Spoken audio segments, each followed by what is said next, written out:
আসসালামু আলাইকুম নমস্কাৰ মই শাহিদ আপুনি চাই আছে দা ইউনিক অসমীয়া আজিৰ ইউটিউব ভিডিঅ'ত মই আপোনালোকৰ সৈতে আলোচনা কৰিম NIOS DLED সম্বন্ধে আৰু এই NIOS DLED সম্বন্ধে ইতিমধ্যে ভাৰতৰ দুজন সাংসদে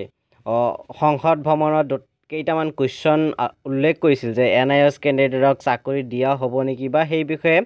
ওম প্ৰকাশ ভূপাল সিং আৰু সঞ্জয় হৰিভাউ যাদৱ এই দুজন সাংসদে ভাৰতীয় লোকসভাত এডুকেশ্যন মিনিষ্টাৰক কেইবাটাও কুৱেশ্যন সুধিছিল আৰু সেই কুৱেশ্যনবিলাক কি আছিল আৰু ইয়াৰ পৰা ভাৰত চৰকাৰে কি ৰিপ্লাই দিলে NIOS DLED সকলক চাকৰিত এপ্লাই কৰাৰ সুযোগ দিব নে নিদিব এই গোটেইখিনি আজিৰ এই ভিডিঅ'ত আলোচনা কৰি আৰু আপোনালোকক সেই পিডিএফটো দেখুৱাইছো যে তাতে কি লিখা আছে আপোনালোকে নিশ্চয় পঢ়ি চাব পাৰিব গতিকে সবিশেষ আলোচনা কৰাৰ আগতে মই আপোনালোকক অনুৰোধ জনাম যদি আপোনালোকে এতিয়ালৈকে মোৰ চেনেলটো সাবস্ক্ৰাইব কৰা নাই তেতিয়াহ'লে এতিয়া মোৰ চেনেলটো সাবস্ক্ৰাইব কৰি বেল আইকনটো প্ৰেছ কৰি দিয়ক যাতে মই আগলৈ এনেকুৱা ধৰণৰ ভিডিঅ' আপলোড কৰাৰ লগে লগে আপোনালোকে নটিফিকেশ্যন পাই যায় আৰু সৰ্বপ্ৰথমে মোৰ চেনেলৰ ভিডিঅ'বিলাক আপোনালোকে চাব পাৰে এতিয়া হওক কোনো সময় নষ্ট নকৰাকৈ আজিৰ ভিডিঅ'টো আমি আৰম্ভ কৰোঁ আপোনালোকে ইয়াতে দেখা পাইছে যে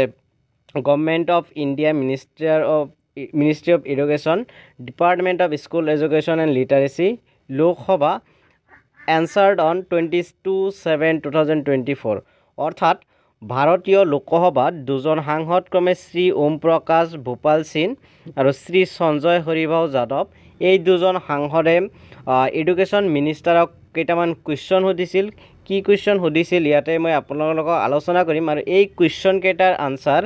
যোৱাকালি অৰ্থাৎ 22 জুলাই তাৰিখে লোকসভাত উত্থাপন কৰা হৈছে কুৱেশ্যন দুটাৰ আনসাৰ সো সেই কুৱেশ্যন কেইটামান আছিল যে সেই কুৱেশ্যন কেইটামান কি আছিল মই আপোনালোকক ইয়াতে দেখুৱাই ল'ব বিচাৰিছো ইয়াতে চাওক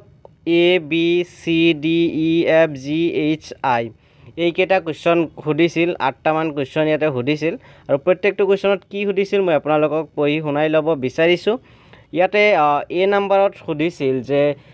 ভাৰত চৰকাৰে NIOS DLEDক বাকি DLEDৰ সৈতে সমপৰ্যায়ৰ বুলি ভাবে নেকি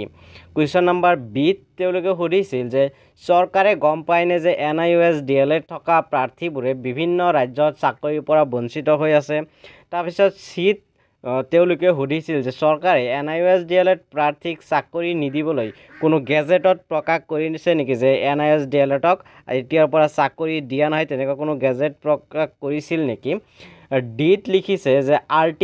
Act 2009 হিচাপত 31 মাৰ্চ 2019 ভিতৰত চৰকাৰী বা বেচৰকাৰী অপ্ৰশিক্ষণপ্ৰাপ্ত শিক্ষকসকলে প্ৰশিক্ষণ গ্ৰহণ কৰাটো বাধ্যতামূলক নেকি তাৰপিছত ই নম্বৰত লিখিছে যদি দিয়া হৈছিল তেনেকুৱা নিৰ্দেশনা তেতিয়াহ'লে কেন্দ্ৰ আৰু ৰাজ্য চৰকাৰৰ পৰা দিয়া নিৰ্দেশনা কি আছিল তাৰপিছত এফত দি আছে যে যদি তেনেকুৱা তাৰপিছত কোৱা হৈছে যে যিসকলে শিক্ষকতা কৰি আছিল তেওঁলোকক 24 মাহৰ ঠাইত অৰ্থাৎ 2 বছৰৰ ঠাইত 6 মাহৰ ৰিলেক্সেশ্যন দিয়া হৈছিল নেকি তাৰপিছত আৰু ইয়াতে সোধা হৈছে যে যদি তেনেকুৱা নিৰ্দেশনা দিয়া হৈছিল যে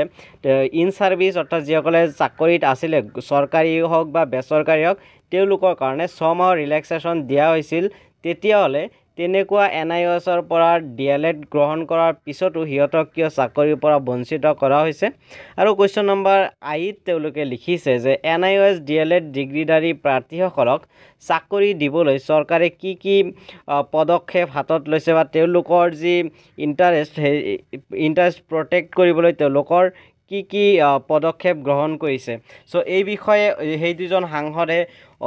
ভাৰতৰ লোকসভাত প্ৰশ্ন উত্থাপন কৰিছিল আৰু যোৱাকালি 22 জুলাই তাৰিখে মিনিষ্ট্ৰি অফ এডুকেশ্যনৰ যি ৰাজ্যিক মন্ত্ৰী শ্ৰী জয়ন্ত চৌধুৰী তেওঁ কি উত্তৰ দিলে সেই সম্বন্ধে এতিয়া আলোচনা কৰোঁ আহক তেওঁ ইয়াতে গোটেইকেইটা প্ৰশ্নৰ উত্তৰ একেটা ঠাইতে দিছে ইয়াতে দেখা পাইছে আপোনালোকে A to I বুলি লিখা আছে সো এৰ পৰা I লৈকে যিমান প্ৰশ্ন আছিলে গোটেই প্ৰশ্নবিলাকৰ উত্তৰ তেখেতে ইয়াতে প্ৰদান কৰিছে আপোনালোকে ইয়াতে চাব পাৰে আপোনালোকে বিচাৰিলে পঢ়ি ল'ব পাৰে স্ক্ৰীনশ্বট মাৰি মই গোটেইখিনি ইয়াতে পঢ়ি নিদিওঁ বাট ইয়াতে কি কৈছে সামগ্ৰিকভাৱে সেইখিনি মই আপোনালোকৰ লগত আলোচনা কৰিম ইয়াতে কোৱা হৈছে যে যি right of children to free and compulsory education 2017 সেই 2017ৰ যি the right of children to free and compulsory education amendment act 2017 সেই হিচাপত 31 মাৰ্চ 2015 যিবিলাক টিচাৰ এপইণ্টমেণ্ট হৈ আছে তেওঁলোকে যদি মিনিমাম যি কোৱালিফিকেশ্যনছ লাগে যি এই যি আইন সেই আইন মতে যি মিনিমাম কোৱালিফিকেশ্যন লাগে যদি সিহঁতৰ নাই who do not possess minimum qualification যিসকলৰ এই মিনিমাম কোৱালিফিকেশ্যন নাই তেওঁলোকে 31/3/2019 ভিতৰত তেওঁলোকে সেই মিনিমাম কোৱালিফিকেশ্যন গ্ৰহণ কৰিব লাগিব মই আকৌ ৰিপিট কৰিছিলোঁ যে 31 মাৰ্চ 2015 ভিতৰত যিসকলে ছাৰ্ভিচ কৰি আছে আৰু the right of children to free and compulsory education amendment act 2017 এই আইন মতে যিসকলৰ মিনিমাম কোৱালিফিকেশ্যনছ নাই তেওঁলোকে 31/3/2019 তাৰিখৰ ভিতৰত তেওঁলোকৰ মিনিমাম কোৱালিফিকেশ্যনছখিনি কমপ্লিট কৰিব লাগিব আৰু এই যি ডেট দিছিল এই ডেটটো দিছিল দুই ধৰণৰ ব্যক্তিসকলৰ এক ধৰণৰ ব্যক্তিসকলৰ কাৰণে যিসকল হ'ল ইন ছাৰ্ভিচ টিচাৰ অৰ্থাৎ যিসকলে ইতিমধ্যে ইন ছাৰ্ভিচ অৰ্থাৎ টিচিঙত জড়িত আছে গভট হ'ব পাৰে গভট হওক বা নন গভট হওক কোনো কথা নাই মুঠতে যিসকলে এই টিচিঙত জড়িত আছে তেওঁলোকে এই 31/3/2019 ভিতৰত সিহঁতৰ DLED ডিগ্ৰী কমপ্লিট কৰিব লাগিব আৰু ইয়াৰ কাৰণে NCTৰ অধীনত থকা এটা সংস্থা NCTৰ অধীনত NCT অৰ্থাৎ national council for teacher education সেই NCTৰ অধীনত থকা এখন অনুষ্ঠান হ'ল NRC নৰ্দাৰ্ণ ৰিজনেল কমিটি আৰু এই নৰ্দাৰ্ণ ৰিজনেল কমিটিয়ে এখন 18 মহীয়া যি DLED কোৰ্চ তাৰ কাৰণে তেওঁলোকে পৰামৰ্শ দান কৰে ইয়াতে লিখিছে যে an 18-month DLED ODL course duly recognized by northern regional committee অৰ্থাৎ নৰ্দাৰ্ণ ৰিজনেল কমিটিয়ে 18 মহীয়া যি DLED কোৰ্চ তাৰে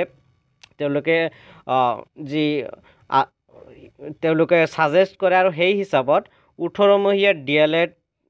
ডিগ্ৰীৰ কাৰণে কাম আৰম্ভ কৰা হয় আৰু এই 18 মহীয়া যি DLED আছিলে এই 18 মহীয়া DLEDটো কেৱল যিসকলে ছাৰ্ভিচত আছে তেওঁলোকৰ কাৰণেহে প্ৰযোজ্য আছিল ইয়াতে আপোনালোকে দেখা পাব যে এই প্ৰগ্ৰামটো স্পেচিয়েলি ডিজাইন কৰা হৈছিল ইন ছাৰ্ভিচ আনট্ৰেইনড এলিমেণ্টাৰী টিচাৰসকলৰ কাৰণে যিসকলে টিচাৰ ট্ৰেইন কৰা নহয় অৰ্থাৎ DLEDৰ ধৰণে ডিগ্ৰী নাই কিন্তু এলিমেণ্টাৰী এডুকেশ্যন সেক্টৰত জড়িত হৈছে তেনেকুৱা গভৰ্ণমেণ্ট হওক বা গভৰ্ণমেণ্ট এইডেড হওক বা আনএইড প্ৰাইভেট ৰেকগনাইজড স্কুলেই হওক তিনিও ধৰণৰ স্কুলৰ টিচাৰসকলক 18 মহীয়া DLED কৰিবলৈ দিয়া হ'ব আৰু সেই হিচাপত ইতিমধ্যে NIOSৰ ফালৰ পৰা কোৱা হৈছে যে এপ্ৰক্সিমেটলি 11.51 লাখ ইন ছাৰ্ভিচ টিচাৰে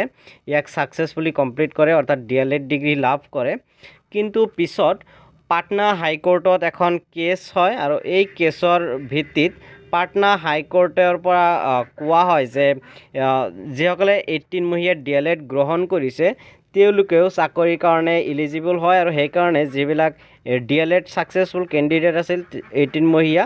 তেওঁলোকক NIOSৰ ফালৰ পৰা কয় ফ্ৰেছ এপইণ্টমেণ্টৰ কাৰণে তেওঁলোকে এলিজিবল হ'ব আৰু ইয়াৰ পৰৱৰ্তী সময়ত এই কেছটো সুপ্ৰিম কোৰ্টলৈ যায় আৰু সুপ্ৰিম কোৰ্টৰ ফালৰ পৰা এখন জাজমেণ্ট আহে 28 নৱেম্বৰ 2023 চনত অৰ্থাৎ যোৱা বছৰৰ নৱেম্বৰ মাহৰ 28 তাৰিখে সুপ্ৰিম কোৰ্টৰ পৰা এখন ৰায় দিয়ে আৰু সেই ৰায়ত কোৱা হয় যে 18 মহীয়া যি ODL DLED সেই 18 মহীয়া ODL DLED is not equivalent অৰ্থাৎ সমপৰ্যায়ৰ নহয় to the regular 2 year DLED course গতিকে সুপ্ৰিম কোৰ্টৰ পৰা জনোৱা হৈছে যিসকলে নৰ্মেল 2 year DLED কোৰ্স লৈছে তেওঁলোকৰ সমপৰ্যায়ৰ নহয় এই 18 মহীয়া ODL DLED কোৰ্স আছে NIOS কোৰ্স আৰু ইয়াৰ কাৰণে চৰকাৰে ফাইনেলি NIOS DLEDক বাদ দিবলৈ বাধ্য হ'ল NIOS DLEDক এতিয়া আৰু চাকৰি নিদিয়ে হেয়াই এটো যি এনসাৰ দিছে শিক্ষামন্ত্ৰীয়ে তাৰ পৰা স্পষ্টকৈ প্ৰকাশ পাইছে গতিকে যিসকল NIOS ক্যান্ডিডেটে ভাবিছিল তেওঁলোকে চাকৰি পাব NIOS DLEDৰ পৰা তেওঁলোকৰ আশাত চেঁচা পানী পৰিল কিয়নো ইতিমধ্যে সুপ্ৰিম কোৰ্টৰ পৰা বাতিল কৰিছে লগতে এতিয়া ভাৰত চৰকাৰৰ শিক্ষা মন্ত্ৰালয়ৰ পৰা এইখিনি কথা কোৱা হৈছে যে তেওঁলোকক আৰু এই 18 মহীয়া DLEDক দি চাকৰি দিব পৰা নাযায় গতিকে যিসকলে ইতিমধ্যে DLED কোৰ্স কৰিছিলে তেওঁলোকে যাতে মোৰ হিচাপত তেওঁলোকক যি সাজেশন দিব বিচাৰিম যে আপোনালোকে BEd কৰি লওক বা DLED কৰি লওক ৰেগুলাৰ DLED কৰি লওক নহলে কিন্তু যি NIOS DLED আছে এই NIOS DLEDৰ পৰা আৰু চাকৰি পোৱাৰ সম্ভাৱনা নাই কাৰণ সুপ্ৰিম কোৰ্টৰ পৰা ৰায় দিয়া হৈছে লগতে ৰিসেন্টলি ভাৰত চৰকাৰৰ লোকসভাৰ পৰা এইখিনি কথাই কোৱা হৈছে যদি ভাৰত চৰকাৰে কেতিয়াবা এই ৰুলছ বিলাক চেঞ্জ কৰে বা এই যি এমেন্ডমেন্ট এক্ট বিলাক চেঞ্জ কৰে তেতিয়াহলে হয়তো NIS DLED সকলৰ কাৰণে কিবা এটা হ'ব পাৰে গতিকে আজিৰ ভিডিওটো ইমানেই ভিডিওটো যি সকলে শেষলৈ চালে তেওঁলোকক বহুত বহুত ধন্যবাদ